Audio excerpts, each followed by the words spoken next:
నిర్మల్ జిల్లా కలెక్టర్ కార్యాలయం ఎదుట తెలంగాణ ప్రగతిశీల బీడీ వర్కర్స్ యూనియన్ ఆధ్వర్యంలో ఆందోళన బాటపట్టారు. టీఎన్జీఓ సంఘ భవనం నుంచి భారీ ర్యాలీ చేపట్టారు. బీడీ కార్మికులకు జీవన భృతి అమలు చేయాలని కోరారు. కలెక్టర్ కార్యాలయ ప్రధాన ద్వారం ఎదుట బైఠాయించి నినాదాలు చేశారు. ముఖ్యమంత్రి కేసీఆర్ 2018లో ఇచ్చిన హామీ మేరకు ఎలాంటి షరతులు లేకుండా ప్రతి బీడీ కార్మికురాలికి 2016 రూపాయల జీవన భృతి చెల్లించాలని డిమాండ్ చేశారు. అనంతరం కలెక్టర్ కార్యాలయంలో వినతిపత్రం అందజేశారు.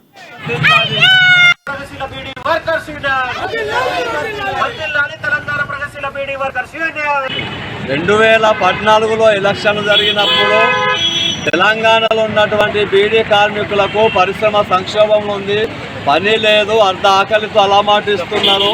మన తెలంగాణ మనకు వస్తే నేను బీడీ కార్మికులందరికీ ఒక తోబొట్టుగా ఉంటా, ఆడపడుతుల కన్నీళ్ళు నేను చూడనని చెప్పేసి రాష్ట్ర ముఖ్యమంత్రిగా కేసీఆర్ గారు వాగ్దానం చేసిండు. దాన్ని మర్చిపోవటం వల్ల మా తెలంగాణ ప్రగతిశీల బీడీ వర్కర్స్ యూనియన్